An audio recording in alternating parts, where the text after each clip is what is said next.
प्रेरणास्पद कथाएं YouTube channel पर मैं धनंजय जैन आप सभी का हार्दिक अभिवादन करता हूं।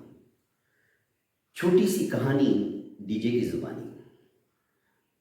दोस्तों, आज की कहानी ममता शर्मा जी ने मुझे फोन पर बताई, वही आपके सामने रखने का प्रयास कर रहा हूं। शर्मा जी, जो कि ममता जी के मिस्टर, सवेरे सवेरे ऑफिस में जाने के लिए तैयार होकर अपना टिफिन बॉक्स बैग के अंदर रखते हैं। इतने में क्षितिज आता है, जो कि उनका इकलौता बेटा, और पापा के हाथ में अपना ब्लेजर देते हुए कहता है कि पापा, ये आप वापस दे दीजिए। आश्चर्यचकित होकर शर्मा जी कहते, पर क्यों?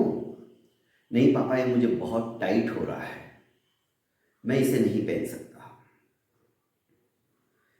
शर्मा जी सोचने लगे, ऐसे कैसे नहीं पहन सकता है, क्योंकि इसका साइज और मेरा साइज अब बराबर हो चुका है।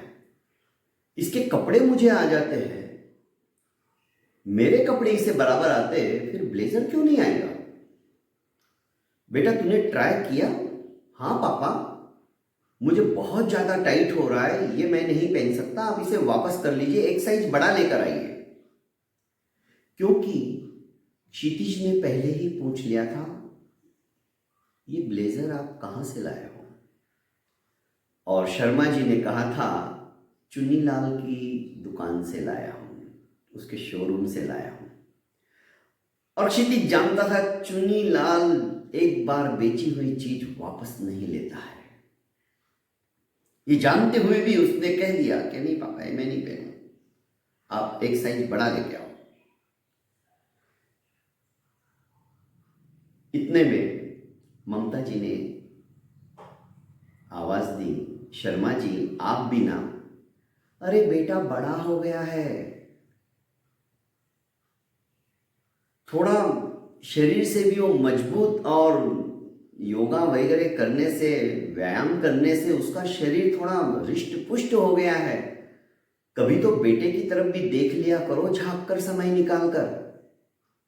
अब उसका एक साइज बड़ा हो गया है, ये जानने के बिना ही आप उसके लिए ब्लेजर लेके आ गए। अरे लेने के पहले एक बार ही पूछ लेते। अभी आपकी तरह उसे 48 का नहीं आएगा, एक साइज बड़ा लेके आते। आप भी ना बस अपने काम की तरफ ही ध्यान देते हो, घर की तरफ तो आपका ध्यान ही नहीं है। शर्मा जी अपनी पत्नी ममता की तरफ देखते पर बोलते कुछ नहीं।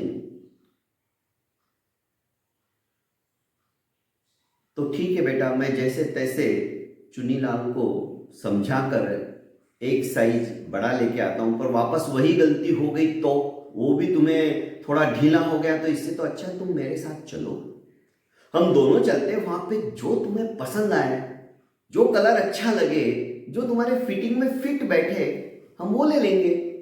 नहीं नहीं पापा, मेरे पास बिल्कुल भी समय नहीं है, मुझे आगे के इंटरव्यू की तैयारी करनी है।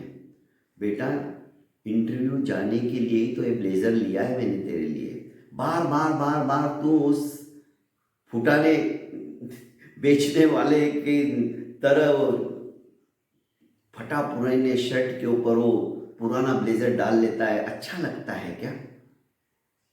पापा, मेरी उड़ान नहीं है, मेरी ऊंचाई नहीं है, मेरी सोच नहीं है। अरे मेरा पुराना ब्लेजर हुआ तो क्या हुआ, मेरी क्षमता क्या है, इंटरव्यू लेने वाला वो देखेगा। अब व्यर्थ की बातें मत करो, मेरे पास बिल्कुल समय नहीं, मैं आपके साथ नहीं आ सकता, मुझे आगे की इंटरव्यू की जोरदार तैयारी करनी है।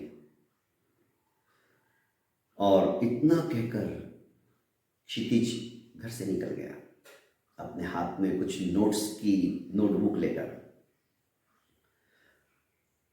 ममता बोली, अजी सुनिए ना, क्यों वापस देने का झंझट करते हो? तुम तो चुन्नीलाल को जानते ही हो, और वो दो शब्द तुम्हें सुनाएगा, इससे तो अच्छा ये कलर बहुत अच्छा है, तुम्हारे ऊपर बहुत अच्छा जचेगा, तुम ही पहन लो ना, क्यों वापस दे रहे हो?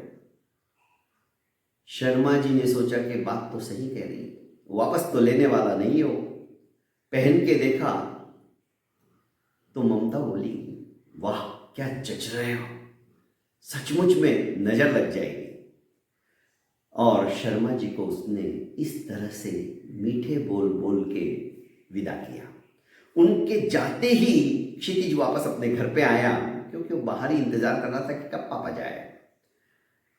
और जैसे ही उसने घर के भीतर प्रवेश किया, ममता ने उसे अपनी भुजाओं के अंदर आबद्ध करते हुए कहा कि क्षितिज, सचमुच में तू तो अब क्षितिज को छूने लग गया रे, आसमां को छूने लग गया, इतना बड़ा हो गया तू। और ममता छलक पड़ी, रो पड़ी। बेटा भी रो पड़ा और कहने लगा, माँ पापा कब तक अपने फटे पुराने कपड़े को सिल सिल के अपनी जिंदगी को बिताते रहेंगे। हर बार मेरे लिए नया कपड़ा लेके आते, नया शर्ट, नया टी शर्ट, नया ब्लेजर। अरे मेरे इंटरव्यू तो अच्छे ही हो रहे हैं और अच्छे ही होंगे, पर मैं कंपनी भी देख रहा हूँ, सब कुछ देख रहा हूँ। जब मुझे जिंदगी भर उस कंपनी को भी मेरे नाम की तरह क्षितिज पे पहुंचाना है, इसलिए मैं बार बार अलग अलग जगह इंटरव्यू दे रहा हूँ और हर इंटरव्यू में मैं सफल भी हो रहा हूँ। मेरे कपड़ों को कोई नहीं देखता माँ, मेरी क्षमताओं को देखता है, मेरे विचक्षणताओं को देखता है, मेरी बुद्धिमत्ता को देखता है जो भी मेरा इंटरव्यू लेता है, और वो खुश हो जाता है। पर माँ पापा कब तक इस तरह से करेंगे? हाँ बेटा, मैं समझ गई थी, मैं जानती भी हूँ तुझे वो एकदम फिट आता है, बढ़िया लगता था। हाँ माँ, मैं भी जानता हूँ, पर पापा को ही पहनाना था, इसलिए मैंने ये सब नाटक किया। दोस्तों बहुत बहुत धन्यवाद।